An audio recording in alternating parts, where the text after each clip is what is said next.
Hello there, you're now with me, Shal Shamato, for TVS English News at 5. Let's get to the headlines.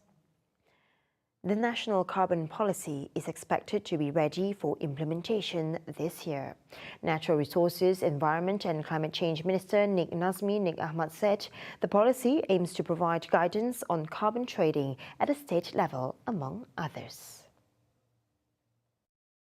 Kita akan buat secepat mungkin sebab minggu ni kita akan present kepada MyCAC yang saya kata tadi dipengerusikan oleh PM untuk kita butirkan dengan lebih lanjut lah bagaimana perjalanan kita untuk dasar karbon negara ni untuk dilaksanakan secepat mungkin sebab dia ada beberapa perkara melibatkan rundingan di peringkat antarabangsa dan sebagainya. He added that based on the results of the discussion in the meeting to be chaired soon, the government will also examine the law enforcement requirements for regulatory aspects and monetization of carbon businesses. He said this when met after paying a courtesy call to Sarawak's Premier, Datuk Patinggi Tan Sri Abang Johari Tun Openg at Wisma Bapa Malaysia here on Monday. Following the courtesy call, Nik Nasmi and Abang Johari witnessed the handing over of 8 river corridor rehabilitation plan RMKS projects that had been fully completed by the Department of Irrigation and Drainage DID to the Sarawak government. The implementation of these 8 projects required a total investment of 63 million ringgit and encompassed river corridors in Batang Kayan, Batang Balingyan, Batang Sadong in Gedong and Serian towns, Batang Sadong in Simunjan, Baram River Retaining Wall, Rumah Naing, Sabtu Oya Town and Betong. The scope of work included reinforcing riverbanks to prevent erosion and ensure smooth water flow while safeguarding properties and public structures along the affected riverbanks. Moreover, the project provides added value by creating recreational areas for local residents, benefiting approximately 195,000 individuals residing in the surrounding areas.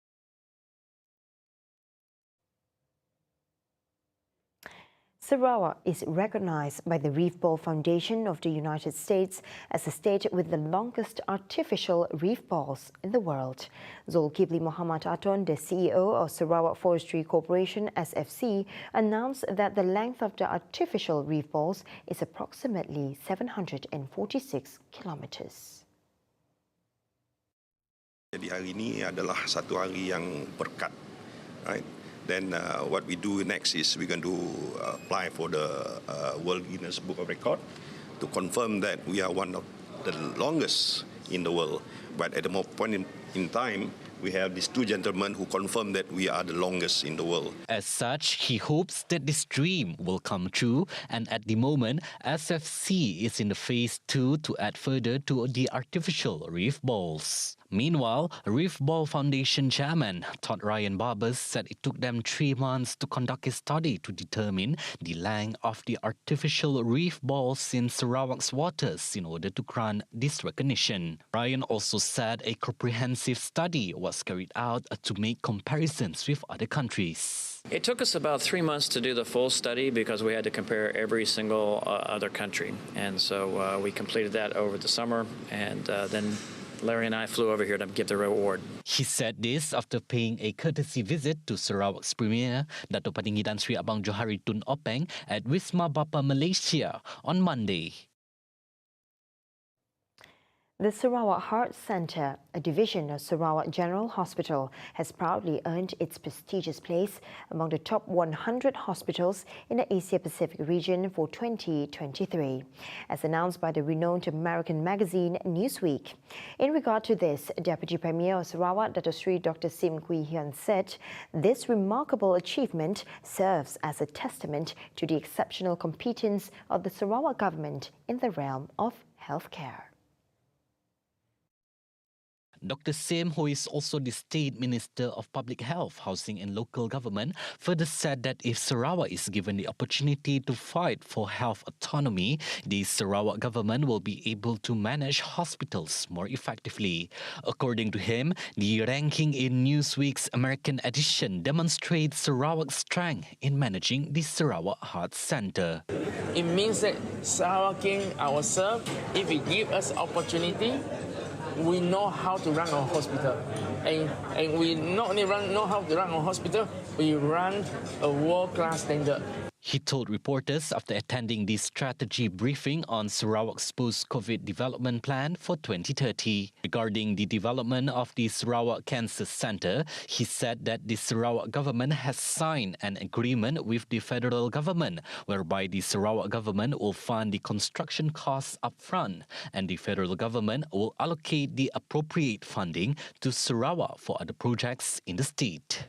He revealed that he has sent a letter to the Federal Ministry of Health at the request of Prime Minister Datuk Seri Anwar Ibrahim, and he will also meet with Sarawak's Premier Datuk Padinggi Tan Sri Abang Johari Tun Openg to discuss further actions, and the decision will be announced by Abang Johari. But I hope that we want to accelerate the whole process, because our patient, our cancer patient in Sarawak, right, cannot wait until keep waiting for political decision, because not as it no decision and then we will have cancer.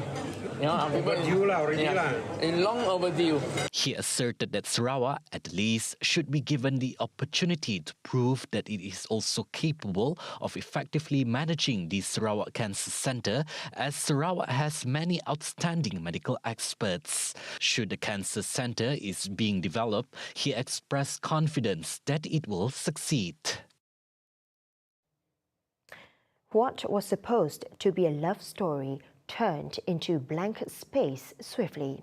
An engineer incurred a loss of 11,530 ringgit after falling victim to an online fraud syndicate that claimed to be selling tickets for the concert of renowned American singer Taylor Swift.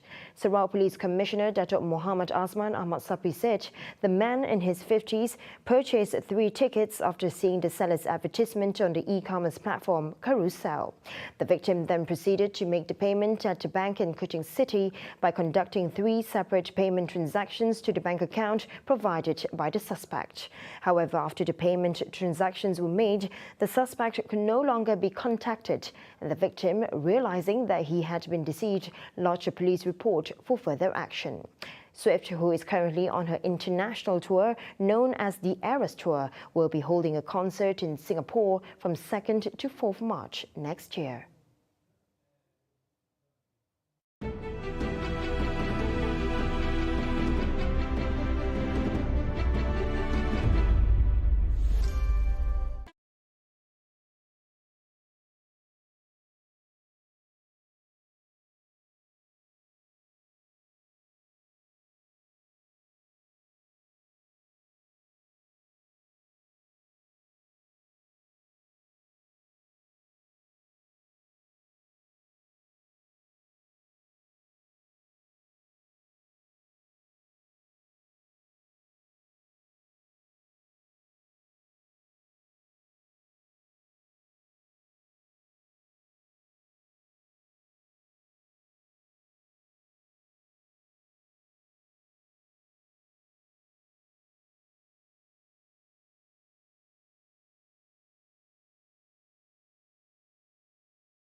Welcome back.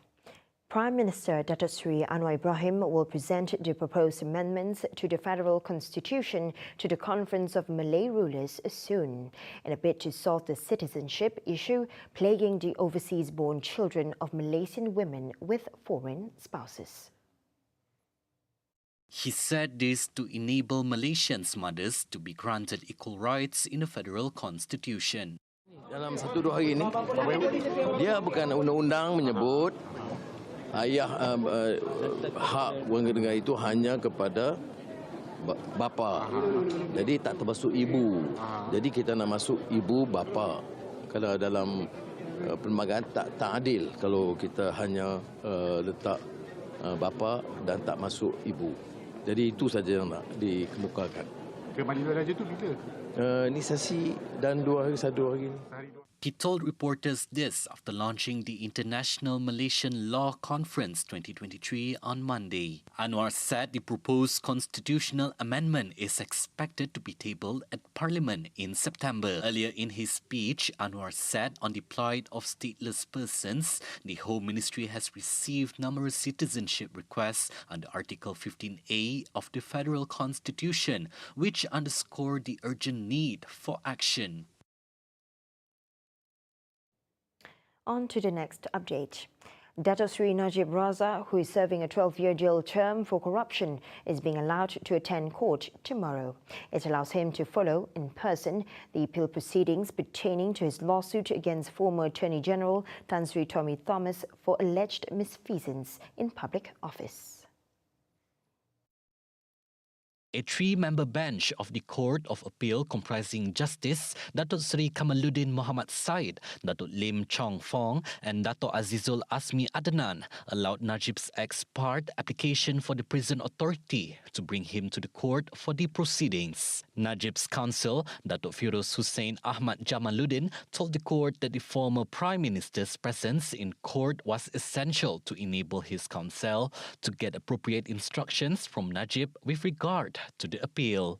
He also said it was Najib's right, as the person who filed the lawsuit, to attend the proceedings in open court. 69-year-old Najib is appealing against the High Court's decision on August 19 last year, dismissing his application to disqualify two lawyers from representing Thomas in his suit against Thomas. On November 25th last year, the High Court allowed Thomas' application to strike out Najib's suit against him. Najib filed a notice of appeal on December 22nd last year.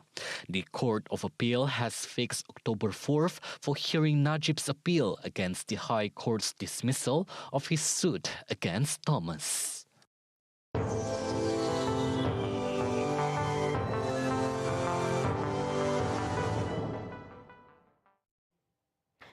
All 6 people aboard a small jet perished when the aircraft crashed and burned in a field near an airport near Los Angeles on Saturday, July 8. According to local and federal authorities, the plane missed the runway after attempting an instrument landing as a marine layer weather phenomenon settled on the area. According to aviation investigator for the National Transportation Safety Board, Elliot Simpson, the passengers and pilot who died were all adults. It departed Las Vegas about 3:15 a.m. this morning, and it was on an IFR instrument flight rules flight plan to French Valley Airport. The flight was about 45 minutes.